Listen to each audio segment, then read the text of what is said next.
mí siempre me ha extrañado una cosa. Yo cuando empecé la carrera, la verdad es que el riñón siempre me parecía una de las partes más abstrusas de toda la fisiología y la patología.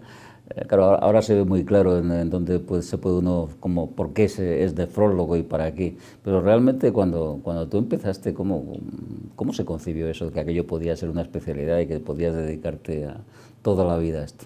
Ciertamente yo creo que los nefrólogos llegamos al riñón, curiosamente, a través de cuidar enfermos graves, es decir, que tenían problemas de agua, electrolitos, equilibrio ácido-base, y en los que el denominador común de su muerte muchas veces era el riñón, ¿no? Entonces, por eso nos interesamos por el riñón.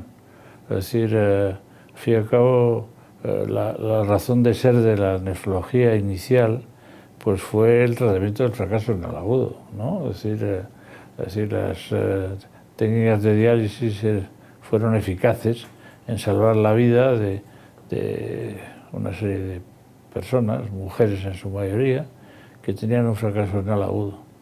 Entonces, las técnicas de diálisis pues, cambiaron el porvenir de estas personas de un 3% de su supervivencia a un 90%, ¿no? Entonces, una vez centrado en el fracaso, pues luego ya fuimos interesándonos por otras patologías crónicas, las nefropatías glomerulares, es decir, la insuficiencia renal terminal, el modo de prolongar la vida de estos enfermos, primero utilizando sus propios riñones y prolongando la vida de los mismos, después sustituyéndolo por diálisis o por trasplante. Yo recuerdo, por ejemplo, que yo cuando decidí hacerme nefrólogo, y además fue en gran manera gracias a que estabas tú en la Fundación Jiménez Díaz, la verdad es que lo que me atrajo de la especialidad era sobre todo que tenía dos formas de tratar la insuficiencia terminal del órgano, que eran la diálisis y el trasplante, cosa que entonces era impensable con cualquier otro órgano. Pero por eso siempre me ha parecido que los pioneros, los que realmente empezasteis, que entonces no disponíais prácticamente más que de una diálisis muy rudimentaria y poco más, bueno, realmente es difícil debió ser muy difícil tomar esa decisión de ir por un camino en el que realmente los enfermos tenían un porvenir en ese momento bastante malo, ¿no? Absolutamente dramático. Al fin y al cabo, cuando yo estudiaba la carrera, los enfermos estaban condenados a morir en pocos días y en una muerte horrible, es decir, escarcha urémica, locura bráitica, pericarditis urémica. Son términos que para nosotros entonces eran, bueno, el día a día de la insuficiencia renal terminal, y los nefrólogos actuales es que prácticamente no lo conocen, ¿no? Es decir, de todas maneras, sí quiero decir, porque en algún momento lo tengo que decir, o repetir la frase de Paul, ¿no?, el nefrólogo americano. La diálisis y el trasplante son unas técnicas maravillosas, pero son tecnologías a medias, ¿no? Lo que yo creo que los nefrólogos debemos desear es que las enfermedades renales sean curadas, y si esto no es posible, o aunque lo sea, mejor todavía que sean prevenidas, ¿no? Entonces, ese es nuestro ideal. De todas maneras, como ese ideal está lejano, es decir, ese ideal está en la investigación básica, experimental, pues tenemos que celebrar la maravilla que es mantener en vida a un enfermo en hemodiálisis y sobre todo devolverle la vida cuando se realiza un trasplante con éxito. ¿Qué sentiste la primera vez que viste a un paciente que pasaba de estar urémico a tener un riñón funcionante trasplantado? Bueno, ese es un sentimiento realmente fantástico, sobre todo que los trasplantes eran tan pocos, ¿no? Yo me acuerdo de alguna vez que alguien se maravillaba de lo presentes que yo tenía todos sus datos clínicos, ¿no? Y dije yo, ¿cómo? No es que tenga los datos clínicos presentes, es que sé las notas que sacan sus hijos en el bachillerato, ¿no? Eso es una sensación realmente fantástica. Hace poco hemos tenido una conversación telefónica en que yo te preguntaba si un paciente que había recibido su felicitación navideña diciéndome que había cumplido 75 años y de ellos 42 trasplantados, era el trasplantado más antiguo de España. Tú me dijiste que no, que había un catalán que por meses, ¿no? Tenía más años de trasplante, pero ese es un sentimiento realmente confortante, es decir, que bueno, hasta cierto punto compensa todos los fracasos, ¿no? que una persona de mi edad y mis circunstancias ha acumulado a lo largo de la vida. ¿Y crees que la nefrología en todos estos años ha evolucionado para bien o tú esperabas más o menos cuando empezaste? Pues yo creo que la nefrología en España, es decir, desde el punto de vista clínico, en algunos aspectos como el trasplante, y gracias a ti, no es que sea comparable con el de los países de nuestro entorno, es que es superior, claramente superior. La nefrología clínica en general, es decir, la hemodiálisis y el diagnóstico y el tratamiento de las enfermedades renales es tan bueno como en donde mejor sea. Me gustaría que se investigara más, ¿no? Es decir, vuelvo a repetir lo mismo que he repetido siempre, ¿no? Es decir, hay demasiadas cosas todavía que no sabemos, ¿no? Es decir, y su respuesta solo puede estar en el laboratorio experimental. Entonces, la nefrología, la investigación en nefrología ha progresado, pero no tanto como la nefrología clínica. Por mi edad he asistido a los primeros trasplantes y al auge tan importante que los trasplantes, todos los trasplantes, especialmente los renales, han sufrido en España. Entonces, para mí, yo no tengo duda que ha sido un factor clave en el desarrollo de esos trasplantes. Y me gustaría saber cuáles son, en tu sentido, los escollos más graves que tuvieras que salvar en los primeros tiempos al frente de la Organización Nacional de Trasplantes. Yo creo que los inicios fueron muy duros, evidentemente. Lo que diferenciaba a España de otros países de su entorno es que estos países se habían organizado pues, a través de fundaciones tipo France Transplant, Eurotransplant, que realmente pues, distribuían los riñones. Y en España, pues quizá por la situación política previa, no existía ningún tipo de organización que agrupara a todo el país. Claro, entonces, partir de cero fue un problema, pero también fue quizá una ventaja. A veces cuando realmente la estructura es muy poca, pues es más fácil poner de acuerdo a las personas. Yo creo que comenzamos con mucho problema, pero había algo fundamental y es que existía la necesidad de que hubiera una organización, ¿no? Y entonces yo lo que hice realmente fue simplemente transferir lo que yo había aprendido en donación de órganos, pues primero en la Fundación Jiménez de Díaz y luego en el Ramón y Cajal, y hablar con todo el mundo y ver lo que se hacía bien en el País Vasco, y lo que se hacía bien en Cataluña, y lo que se hacía bien en Madrid, y bueno, pues alrededor de todo eso, pues crear una estructura. Fueron comienzos difíciles pero apasionantes, porque se trataba de crear algo que no existía, y además que funcionó por el entusiasmo de muchísimas personas. Realmente el sentar alrededor de una mesa a la gente y ver que se ponen de acuerdo y al final ir todos en la misma dirección porque ven que es en beneficio de todos, la verdad es que es una experiencia inolvidable, y que si a mí me hubieran preguntado en ese momento si pensaba que íbamos a llegar a donde hemos llegado, hubiera dicho radicalmente que no. Se hacía con mucho entusiasmo, pero era difícil prever que íbamos a llegar a donde hemos llegado. Lo curioso de la ONT es que, bueno, a mí me preguntan qué ha aportado realmente a España, al mundo, en el mundo del trasplante. Bueno, España tiene, como decías tú antes, una calidad clínica de sus hospitales y de su sistema nacional de salud realmente muy buena. Y lo que la ONT ha aportado a eso ha sido organización, y organización en la donación de órganos. Es decir, ha sido mostrar que la donación de órganos no es algo que cae del cielo de forma espontánea, sino que realmente hay que organizarla. Las dos cosas juntas ha sido lo que verdaderamente ha catapultado a España a los primeros puestos del mundo en todo tipo de trasplantes, ¿no? ¿Cuántos trasplantes renales se realizan en el momento actual en España? En estos momentos estamos en los 2.600. Cuando nosotros empezamos con la ONT estábamos alrededor de 1.000, o sea que se han casi multiplicado por casi 3.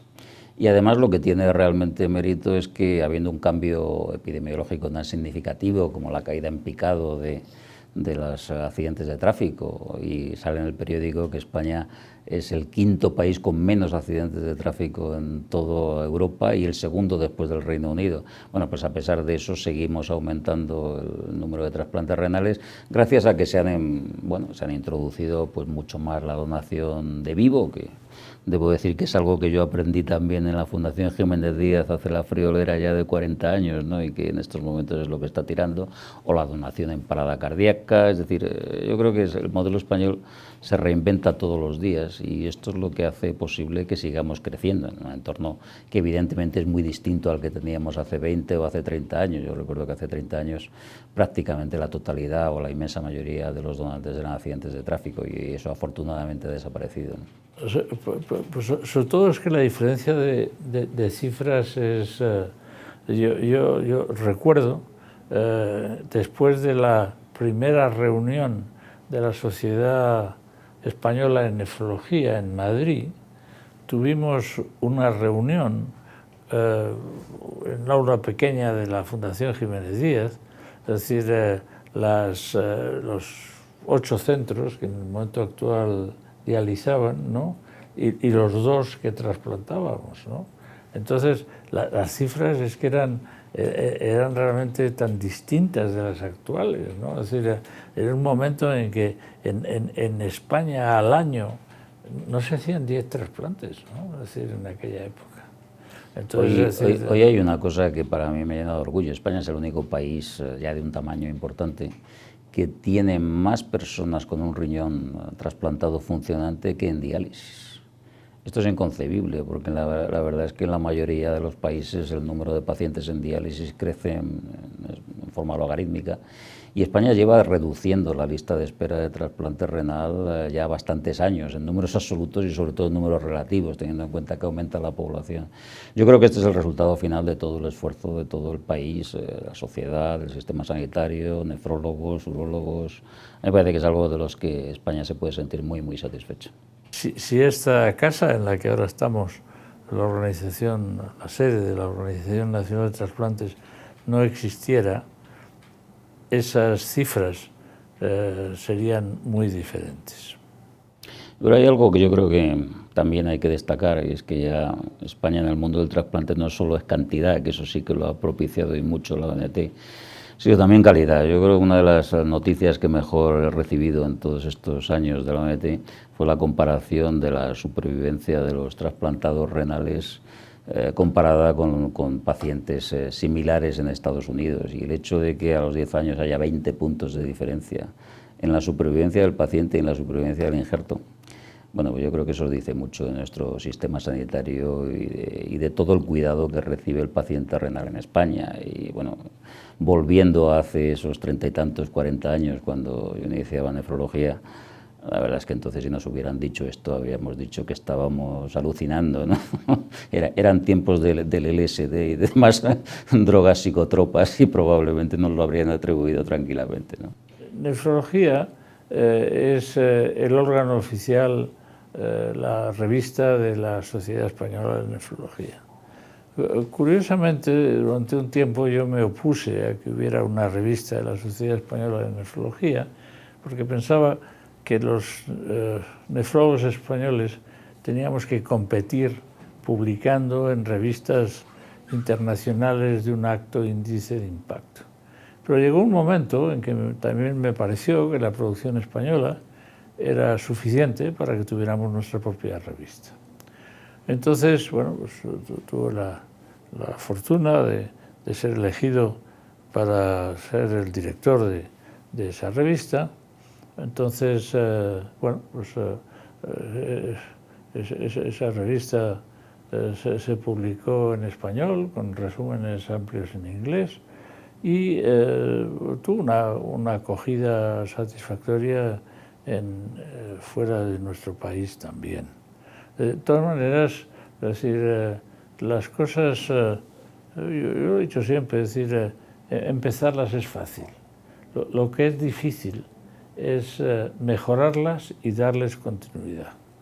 Entonces yo fui director de la revista unos años, es decir, a lo mejor demasiados, y el siguiente director de la revista fue Rafael Matessans, que creo que la mejoró mucho en calidad, es decir, incluso la portada era más atractiva que la de la revista inicial, y sobre todo en contenidos.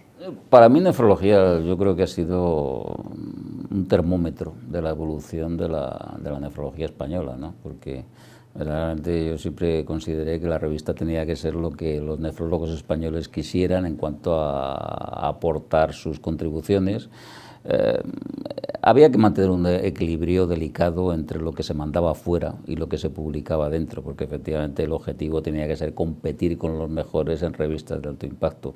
Pero ello no debía ser un óbice para realmente hacer una revista potente, que además siempre ha sido la de mayor impacto y más importante en lengua castellana. Y bueno, pues con el tiempo la verdad es que la revista fue adquiriendo volumen por una parte, pero también mejora en los contenidos por otra. Y yo he procurado durante los bastantes años que estuve al frente de la revista, pues ejercerlo con toda la honestidad, es decir, no desenchufarme en absoluto. Para mí ha sido una forma de estar en contacto con mis compañeros nefrólogos.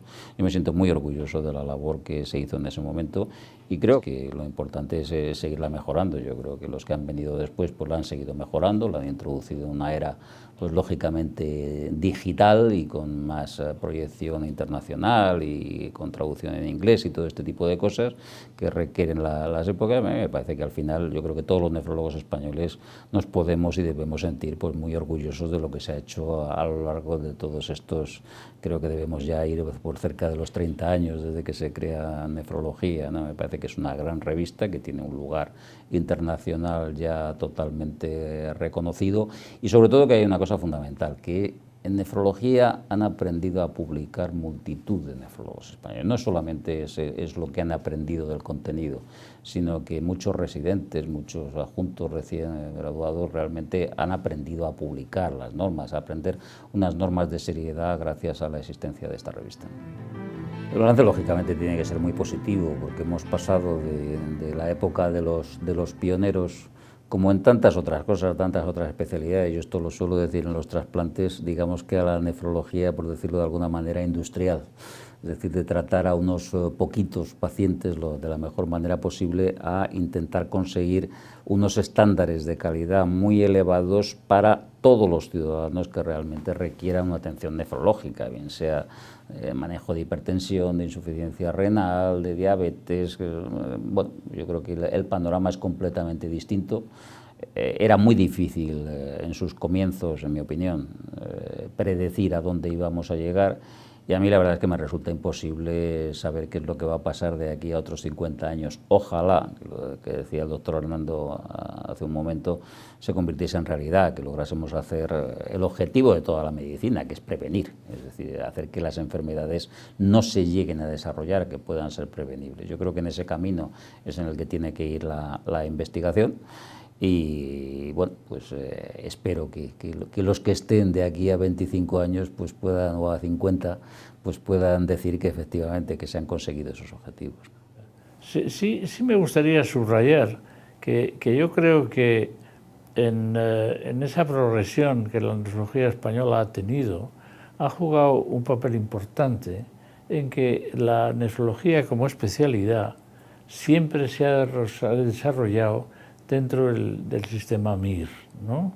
Es decir, ese sistema de aprendizaje directo en servicios acreditados, viendo lo que se hace y aprendiéndolo directamente bajo una supervisión que evite que la práctica sea nociva para los enfermos.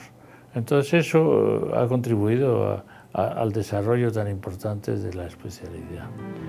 Si tengo que quejarme de algo, es que quizá la especialidad ha perdido encanto. En los primeros años de la nefrología, es decir, atraía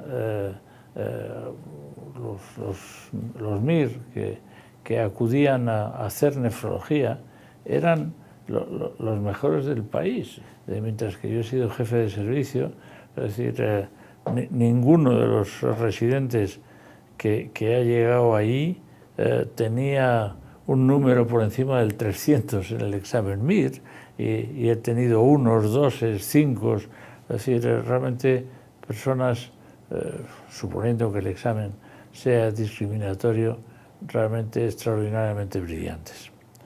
Entonces, en el momento actual la circunstancia es diferente, es decir, las personas que acuden a hacer nefrología acuden con números obtenidos en el examen muy diferentes. Entonces, yo creo que si en el futuro algo debe ser hecho en nefrología es volver a hacerla más atractiva. Ciertamente, es decir, en los tiempos iniciales, pues el que se pudiera hacer sobrevivir enfermos condenados a morir era atractivo, pero es que eso ya no es una excepción, es la regla. Yo creo que tienes toda la razón. Me parece que la nefrología, una de las cosas que ha tenido, no es la única especialidad, pero desde luego en esta sí está muy claro, es que se ha hecho menos atractiva para los médicos jóvenes, por muchos motivos. Probablemente uno de ellos sea la excesiva dedicación de una forma muy estandarizada de estos médicos jóvenes, pues por ejemplo a la diálisis, es decir, a la pura asistencia más mecánica y rutinaria, y que evidentemente tiene poco que ver con lo que hacíamos en los años 70, en que realmente pues tocabas todo, y era muy atractivo adentrarse en el equilibrio hidroelectrolítico, en el pH, es decir, todo este tipo de cosas, no solamente empezar con la diálisis, con los trasplantes. En estos momentos yo creo que esa necesidad de atender a muchos miles de enfermos y de una forma muy estandarizada ha hecho que la nefrología haya perdido atractivo, sobre todo en relación con otras especialidades quizá que manejan más técnicas. Yo creo que el hecho de que la nefrología no se haya descubierto ninguna cosa espectacular que haya cambiado el curso de la enfermedad nefrológica, salvo los que han conseguido enlentecer esa progresión, pero realmente no ha sido tan revolucionario como ha podido ser el omeprazol en digestivo o otro tipo de cosas, ¿no? Esto la verdad es que es un problema, y yo creo que ese problema no se puede solucionar más que vía investigación y abriendo nuevos caminos, si no, realmente es muy difícil que esta situación revierta. Hay que buscar cosas que en la prevención, en el diagnóstico temprano, en el tratamiento de las enfermedades renales, es decir, sean revolucionarias, cambien el escenario y hagan más atractiva para las mentes más brillantes que acaban la licenciatura, para que vuelvan a la nefrología y aporten lo mucho que pueden dar.